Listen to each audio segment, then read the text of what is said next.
त्यांच्या माघारी तुझ्या पाठीशी भक्कम उभं राहणार कोण नको का? शितले, माझा स्वेटर कुठे ठेवलाय ग? कुठला? कुठला? अगं विसरलीस वय? हा? अगं तू माझ्यासाठी आणलेलास. हा त्यो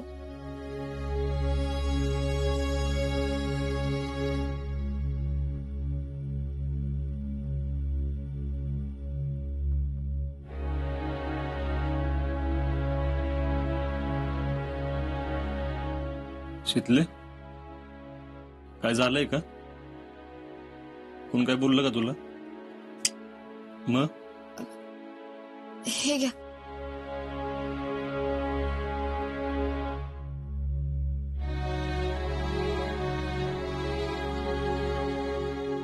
शितले, या स्वेटर मध्ये तुझ्या प्रेमाची उब आहे. हा विसरून कसं चालेल? तुम्ही बॅग भरायची एवढी घाई का करताय? अगं ऐन वेळेला काय राहिलं तर? 2 दिवस राहिलेत मला जायचं. अहो मग मी भरली असते की मागणं. काय नको मागणं, जायच्या यायला गडबड होती.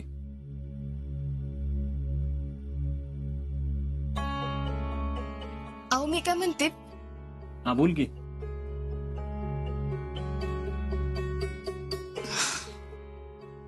काय नाही.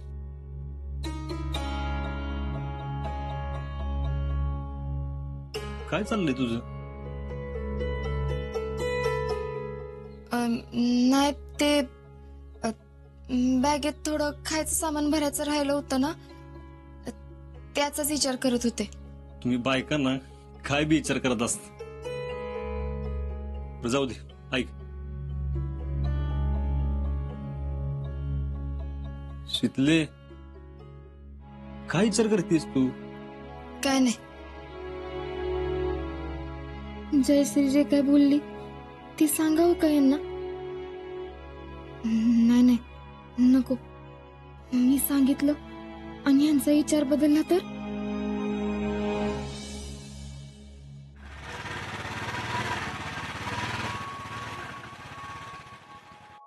व्हॉट्सअप राहुल शेठ.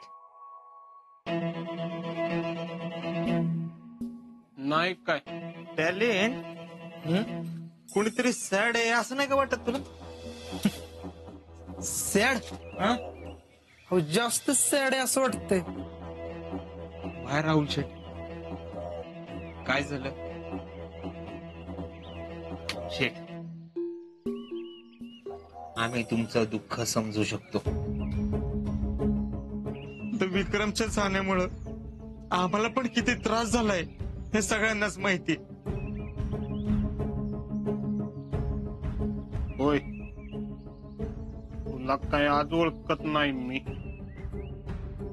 भैया, मला वाटतंय राहुलला अजून काहीतरी टेन्शन दिसतंय. अरे असणारच की टॅलेंट. एक दोस्त तर गेला, आता दुसरा पण गेला तर? आर्मीत म्हणतोय मी. तुमच्या पाया पडतो.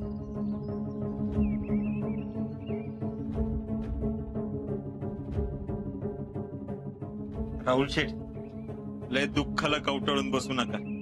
काय नियती आपल्या कंट्रोल मध्ये नसते, पण आपल्या जी कंट्रोल मध्ये ती तर आपण करू शकतो निदान. म्हणजे? नाही म्हणजे तुमच्या दोस्ताला सांगा जाऊ नको म्हणून. कुणाला? आज्याला? मला काय वाटतं माहिती का टॅलेंट, सांगायची काही गरजच नाही. तोच आता जाणार नाही आर्मीत. नाही नाही भैया, तो जाणार. अरे कुठला जातोय? ऑनली टॉकिंग, नो ऍक्शन असं आहे त्याच. ऍक्शन बघितल्या ना एकदा त्याची. इथं गावात काय कुणी बी करल. दम असं तर जाऊन दाखव म्हणाव त्याला बॉर्डरवर. आणि जरी गेला तरी आपण आहेच की पुढची तयारी करायला. शहीद अजिंक्य. निघाता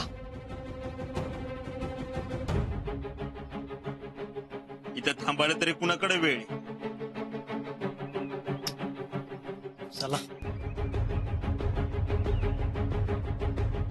आणि लईच असेल ना प्रेम तर सांग मित्राला, बस गावातच बायकोचा पदर पकडून.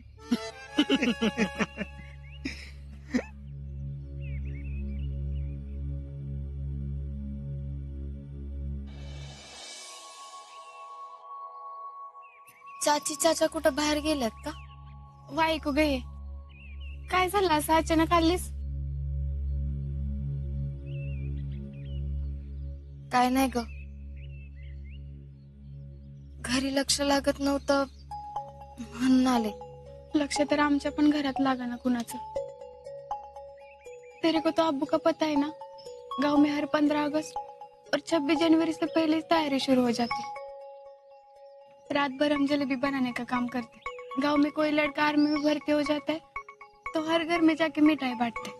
लेकिन जब से एक का सुना है ना, तब से बर्फ के माफिक कोठून गेले ते.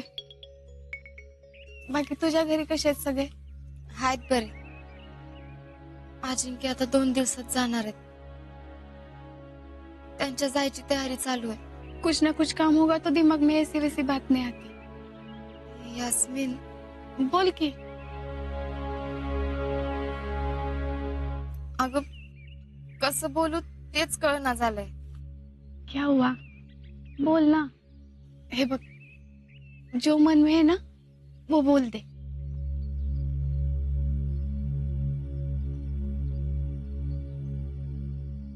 आता अजिंक्य जाणार आहेत ना,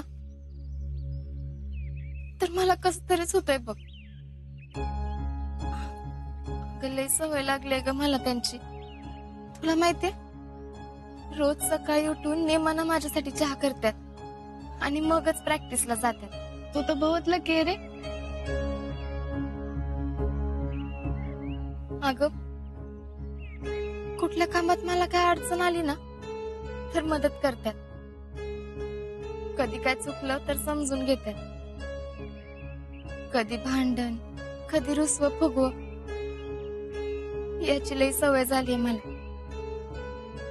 आणि आता ते चाललेत ना, तर माझं कसं होणार आहे हेच कळना झालंय. अगं म्हणजे त्या घरात सगळेजण चांगले आहेत, पण त्यांच्यात आणि माझ्यात दुआ कायम अजिंक्य आहेत.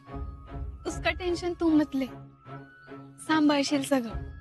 अगं तसं नाही, म्हणजे मला मला सांगता येईना झालंय. म्हणजे हे बघ, आपण घरापासून लांब गेलो की आपल्याला कायम असं वाटत असतंय ना की आपण घरला परत कधी जाणार, घरला परत कधी जाणार. ते का होतंय माहितीये का? कारण तिथे आपली मायेची माणसं असतात. आपण त्यांना सगळं सांगू शकतो, त्यांच्याबरोबर बोलू शकतो, त्यांच्या समोर रडू शकतो, त्यांच्यावर चिडू बी शकतो. आणि आता हे चाललेत ना, तर मला सारखं असं वाटतंय की माझं घर माझ्यापासून लांब चाललंय. आपली माणसं लांब जाणार असतील तर तरच तर होणारच ना ग. शीतले, तूने बोला है अजिंक्य को? अगं कसं सांगू, ते दाखवत नाहीत. पण इक्याचं जाणं लय म्हणायला लागलंय त्यांच्या. आणि अशात जर मी सांगितलं ना तर थांबतील ते. मी खचून गेले तर जाणारच नाहीत. एक बात पूछू? तुला काय म्हणायचं नाही हे कळलंय मला शीतले. तू माझ्याशिवाय नाही ना राहू शकत. तुझ्यासाठी हे सगळं अवघड जाणार आहे. सही बोली ना? क्या वाकई आजा का जाना इतना जरूरी है?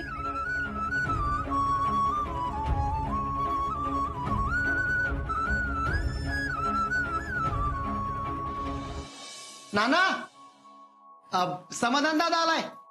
जीजी, तुम्ही असं अचानक. सुमन, चहा टाक जरा.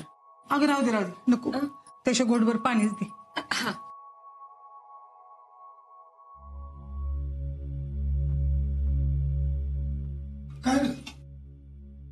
काय नाही, कामच जरा अर्जंट होतं म्हणून यावं लागलं. काय झालं? घरी सगळं ठीक आहे ना? नाही तसं काय नाही नाना, घरी समजा ठीक आहे. फक्त जरा जिजीला बोलायचं होतं तुमच्याशी. नाही म्हणजे आजीसाठी चालू आहे आम्ही.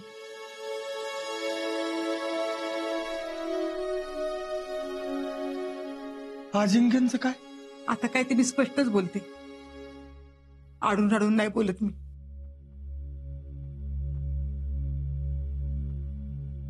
मला काय वाटते, आजन तिकडे जाऊ नये.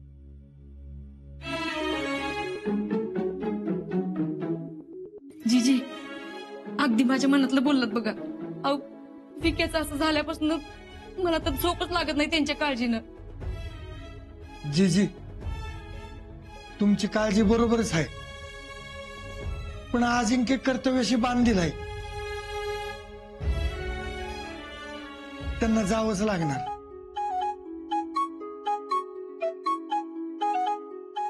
तेच समजून सांगतोय मी तिला, तर ऐकणच झाली माझं.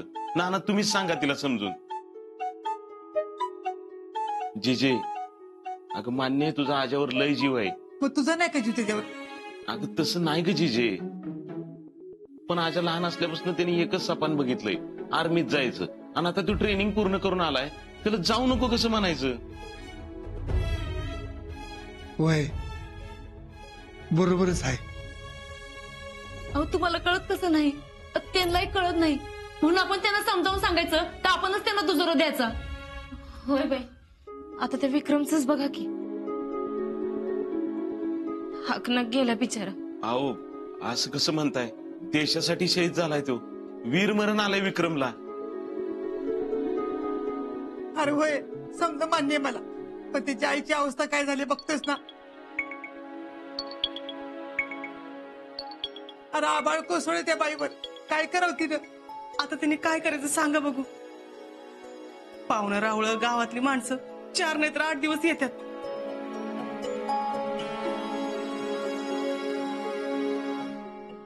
पण नंतर अख्खी जिंदगानी त्या बाईला एकटीलाच काढायचे. तीच म्हणते मी, जीवावर बेताल असं कशाला काय करायचं?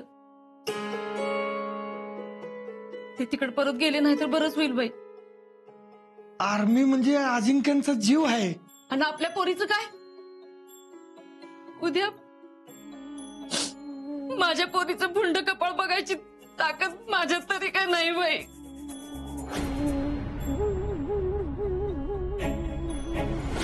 अगं काय बोलतेस तू? वय वय, आपल्याला ते आर्मी बिर्मी काही नको बाबा. समाधान ह्या आपण सगळी मिळून आजीला समजावून सांगूया. अगं जिजे, मी नाही का सांगून बघितलं त्याला? अजिंक्य ना शीतलशिवाय दुसरं कोणाचं ऐकणार नाहीत. मग पहिल्यांदा आपण शीतललाच सांगितलं पाहिजे. तुम्ही सगळे म्हणताय ते खरंय, पण तिला काय वाटतंय हे कुणी विचारलंय का?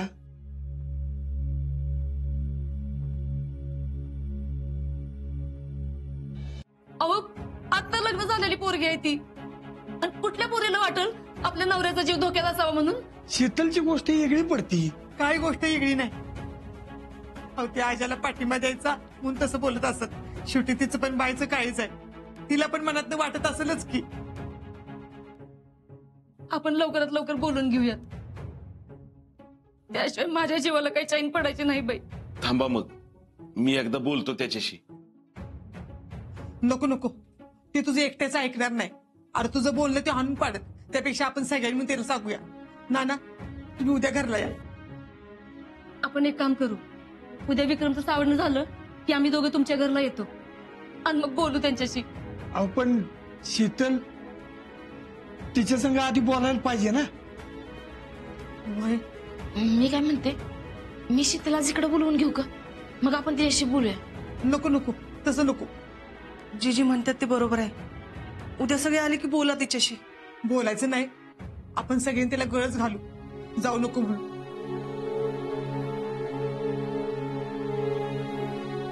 हे बघ जिजे, आपण सांगून बघू, पर त्याच्या मनात जर जायचंच असेल ना तर.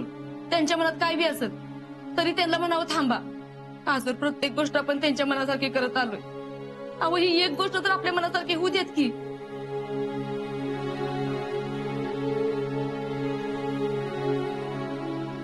दोघांच्या आयुष्याचा प्रश्न आहे. आपण तरी शाण्यासारखं वागायला पाहिजे.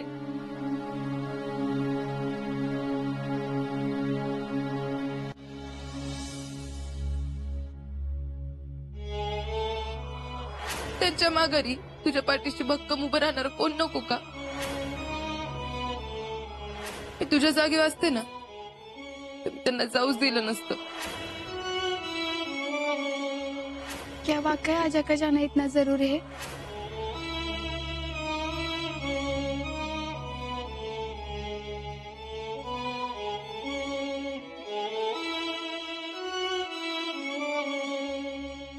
हे पोरी, भाऊजी,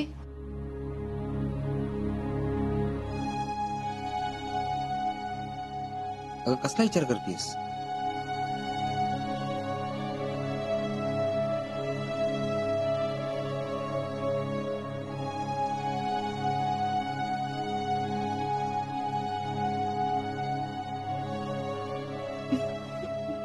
मला ते तुझ्या मनात काय असेल ते बोलून मोकळी हो. अजिंक्य आता 2 दिवसांनी जाणार आहे आणि त्यात हे असं होऊन बसले. अजिंक्यांनी आयुष्यभर तेवढं एकच स्वप्न त्यांच्या उराशी बाळगले आणि आता एकाच असं झालं तर काय करू काय नाही काय बी कळना झालंय. आणि आता त्यांचा जायचा दिवस जवळ आलाय तर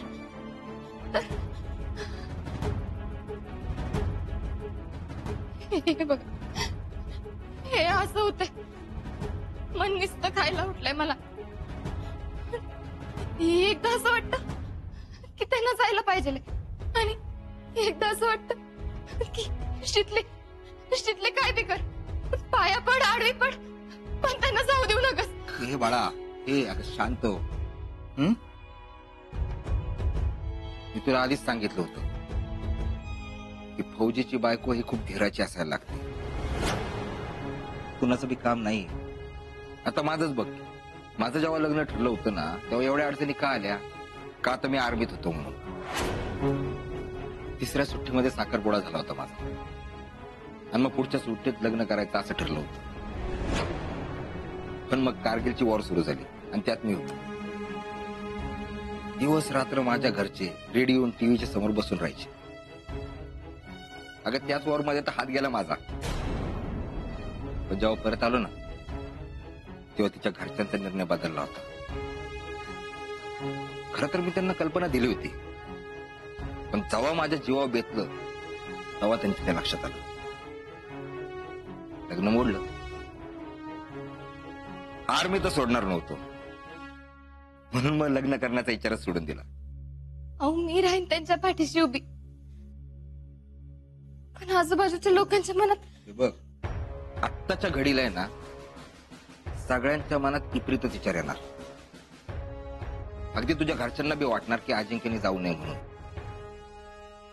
पण अशाच परिस्थितीत फौजीच्या बायकोला खंबीर असावं लागतं. फौजी आणि त्याचा देश याच्यामध्ये एकच गोष्ट उभी असते, ती म्हणजे फौजीची बायको. आता फौजी आणि त्याच्या देशाला जोडणारा दुवा व्हायचं का त्यातला अडथळा, हे तुझं तू ठरव.